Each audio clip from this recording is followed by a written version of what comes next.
Twitter for sure, or X. As they X, call it now. X, my bad, X. Yeah. Whatever it's called. And yeah, VCs are obsessed with Twitter because I think VCs love hearing the sound of their own voice, and they love getting perspectives. I mean, that's part of the job. But yeah, reaching out to those people wherever you can. And a good strategy I've learned from other people is to share like insights or like relevant companies or technologies of a topic they're experts in or talking about.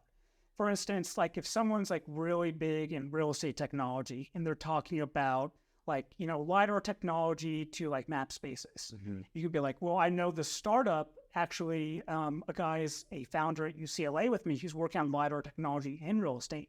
And you send them a company and they're like, okay, great. And they can have a dialogue with you at that point. And they ultimately see like this person can provide value. This person can like find opportunities and put them in front of me. Oh, that's fascinating. Wow, that's so cool. And I was telling Matt actually, like, he knows so much in consulting. He knows so much kind of like, and he's going to the VC space that I think if he starts kind of making content on Twitter or X or on YouTube about what he knows, everything consulting, I feel like you do amazing on social media. And I think you do amazing like sourcing more deals because I feel like a lot of founders will find you like, oh man, this guy has big consulting experience. Yeah. He's seen how to kind of create new avenues to generate revenue for the firm, for the company. Maybe we should start getting, maybe we should actually talk to this VC and like try and get funding from the first Series A, B, C, whatever it may be. Yeah. And I started like getting like obsessed with like BC when trying to break in. I kind of knew like the odds were against me. Yeah. And one strategy I did come across was to break into VC is to become a like subject matter expert or person who has like an online identity. Yeah. There's people out there who like have a blog or website who publish like, thought pieces or like research they independently do. And that gets in front of other VCs and other founders and people in the tech industry. And from there, their name kind of like bubbles up. Yeah. And, like that's how they got in. I've heard a couple of stories from like YouTube, like Twitter/X, wherever else of people doing that.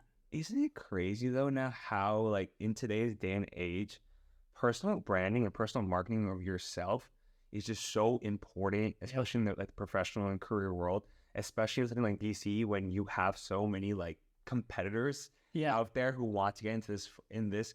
Because for those of you who are curious, usually how VC works is that you kind of get into investment banking, you do the sell side, and then eventually you move over to the buy side, which is like venture capital, private equity. And then it's also very competitive too, because you're going to get MBAs from like Harvard, Stanford, and UCLA. So thank you for sharing that insight for how to break into this world. For sure. And like that's like, I'm not the best at like branding myself, and it's something I'm trying to get better at and improve on. But that's also like been a common byline in my career, I found out, because, my first like job in consulting at Accenture, the CEO at the time, his motto was be famous for something.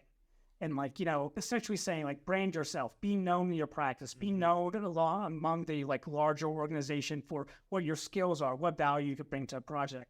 And that's been like a common like lesson I've been learning throughout my career. Wow, that is fascinating. That be famous, brand yourself, kind of be known for something. And that's something they don't tell you. Like when you start your career in corporate America, I learned this at Google, was that perception is reality. That's what my manager always told me. Perception is reality. So even though you may be doing the most amazing work, if no one knows about it, no one knows about it.